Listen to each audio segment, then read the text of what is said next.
Reincarnation by Manly P. Hall. The Cycle of Necessity. A summary of modern belief. The human life wave is made up of 60 billion spirits or entities. Of this number, about 2 billion incarnate at one time, making up the population of the Earth. The spirit, ego, or self of the human being has been evolving through various forms and conditions for nearly 1,000 million years. This vast period of time was used in the perfecting of the physical body as a medium for the expression of the entity in the physical world. The human body as we know it was first distinguishable some 50 million years ago. At that time the entity controlled the body by a rudimentary nervous system which it has since refined to its present degree of subtlety.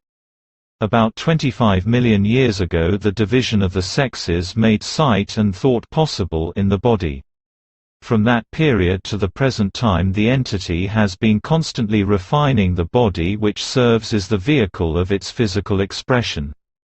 Present humanity bears witness to hundreds of millions of years of growth which we see recapitulated in the embryo and fetus. Millions of years of evolution lie ahead. Man is becoming human slowly but inevitably, because the subjective entity is constantly demanding better and more responsive organisms. The entire process through which the human being is passing in the mystery of growth may appropriately be termed the cycle of necessity. All growth is motivated by karma. That is, action and reaction. It is karma which makes reincarnation necessary in order that compensation may justly be administered. Man is eternally suffering, and misfortune is a constant goad impelling him forward toward a more perfect state. Karma is the law, and reincarnation is the means by which that law is administered. It is difficult for the average person to realize the full significance of an existence that is lived on planes other than that which may be described in physical terms and that extends from the beginning to the end of time.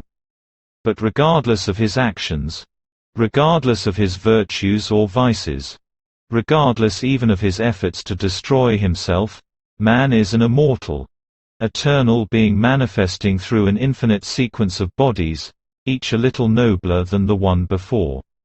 We are here today doing the things we are doing today because of this sequence of lives. The things that we are doing today will become the elements of later existences, bodies without end. Yet there is no fatalism in this doctrine. Each state and condition that comes to it is the result of personal action. We make and unmake ourselves. There is no strange and distant God smiling upon some and frowning upon others. We are not the blind instruments of some fatal necessity. We are not marked by Adam's sin. Each of us bears witness to his own character, to the thoughts and actions of lives long past. Each of us is the architect of his own tomorrow. The future is in our own hands. It requires a little courage to acknowledge personal responsibility, to accept a belief that teaches that there is no escape from action or the consequences of action. It takes a high measure of resolve to be willing to face the world and acknowledge that all the misfortunes which occur are the results of our own mistakes. That is why the laws of reincarnation and karma have always belonged to the wise and strong, and by their very nature are not suitable to lesser intellects. In the words of a modern psychologist, it is inconceivable to the subconscious self that there ever was a time that did not exist. Though each person lives for today, he cannot comprehend the condition of not existing. Man, though living and dying, takes eternal existence for granted. All of the higher purposes of the man, his dreams of accomplishment, his noblest aspirations, and his most powerful ambitions, demand eternity for their fulfillment. As we look about us upon that strange aggregation of creatures that makes up society, we realize that no doctrine based upon the theory of a single life can solve the problems of this multitude. For the majority, there is little vision. The future stretches out into a mysterious and unknown expanse. Yet each of us in his innermost heart of hearts is aware of some great force that moves him relentlessly through the years toward the unknown. Man is a creature of many sorrows. Suffering is the common lot. Each in his own life knows the varied ills which arise in the chemistry of human relationships. Only the wise man can be happy. For the rest there are years of uncertainty. Why should a benign and all-knowing providence afflict many and bless a few? Why should some come into this world diseased and crippled? Others be born to every advantage? Why are some wise in childhood and others foolish in age? Who loosed sin and death upon the world that all the dreams we live by should come in the end to a common ruin? The Church says that it is the will of God. Science says that it is the law of nature. But philosophy maintains that all of these strange conditions are the growing pains of an immortal soul. Reincarnation and karma are the only explanations for the mystery of life that the reason can embrace. These laws give purpose to action, meaning to existence. These same laws release man from the monotony of the daily routine by giving him perspective and the power to see beyond the horizon of his present life. When Gautama Buddha brought the doctrine of rebirth to India, it released millions of human beings from the hopelessness of a caste system which gave opportunity to the highly born alone. When Pythagoras brought the same philosophy to Greece, it freed slaves long bound to the traditions of the Attic state. Pythagoras freed his own slaves. And one of them succeeded as the head of his academy. Reincarnation comes to our modern world as liberation from the caste system of special privilege. It destroys our illusional concept of wealth and poverty. It breaks down the barriers that exist between employer and employee. It gives us a vision beyond wealth. A vision toward some utopia to come in which men will dwell together in a camaraderie of purpose. Those who know men best realize that when humanity in general recognizes the law of reincarnation, which is the only teaching that will explain the true meaning of things as they are, they will immediately become more zealous in quickly putting the world in order. In the words of Henry Ford, "I adopted the theory of reincarnation when I was 26. Religion offered nothing to the point, at least, I was unable to discover it. Even work could not give me complete satisfaction. Work is futile if we cannot utilize the experience we collect in one life in the next. When I discovered reincarnation, it was as if I had discovered a universal plan. I realized that there was a chance to work out my ideas. Time was no longer limited. I was no longer a slave to the hands of the clock. There was enough time to plan and create. The discovery of reincarnation put my mind at ease. I was settled. I felt that order and progress were present in the mystery of life. I no longer looked elsewhere for the solution to the riddle of life." If you preserve a record of this conversation, write it so that it puts men's minds at ease.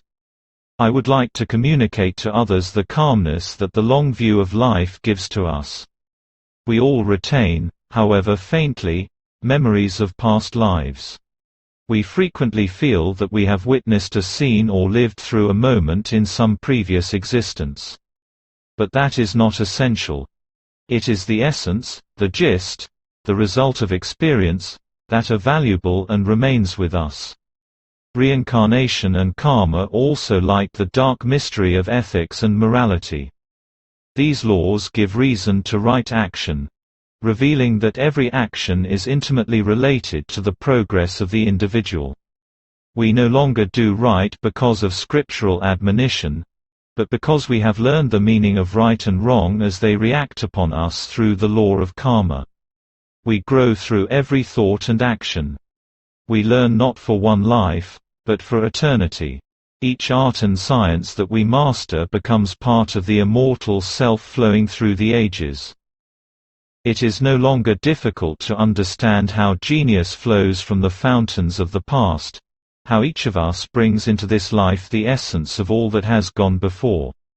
One child may play the violin at 6. Another may lead symphony orchestras at 9.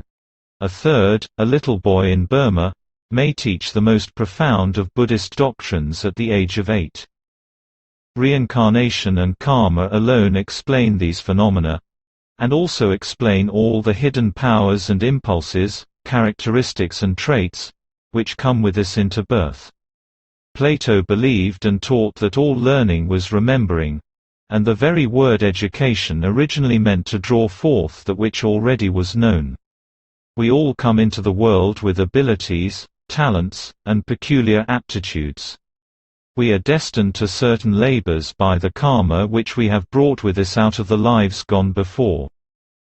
How noble then are the doctrines of reincarnation and karma! How filled with learning is this mysterious cycle of necessity! We come into this world not to be happy, primarily, but to learn.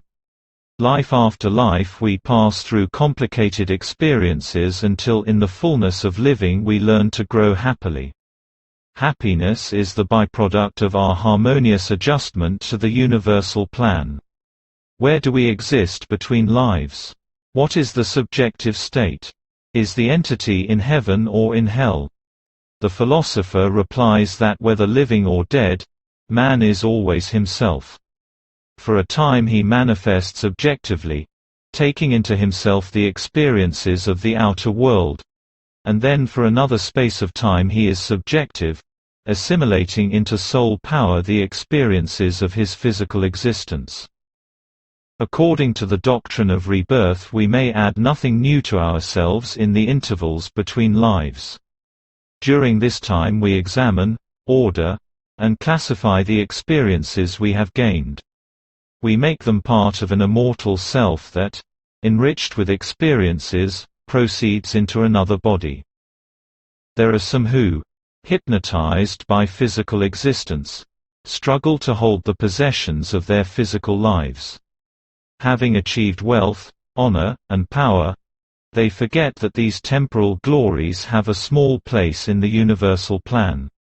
It is the purpose of the universe that all men should inevitably outgrow physical things. Man should realize that the inner life alone is real and permanent and all else belongs to the sphere of illusion. One of the duties of rebirth is to sever man's will from the objects of his physical attention. As we come of age, we leave the world behind, finding nothing in the material state to be of value except the experience of self-mastery. The cycle of necessity is the endless cycle of rebirths, to be born, to die, and to be born again, century after century, age after age, until the very end of time mingles with eternity.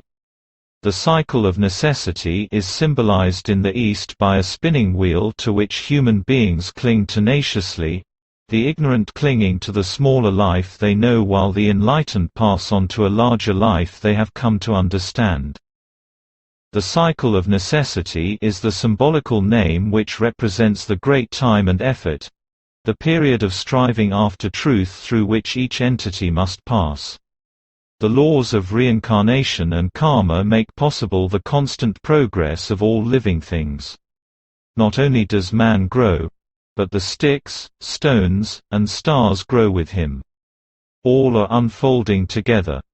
All life is growing up in space and toward space. The cycle of necessity ends at some distant, incalculable time, and life having fulfilled the pilgrimage of uncertainty comes at last to the end. This end, the Buddhists call Nirvana, and the Christians heaven.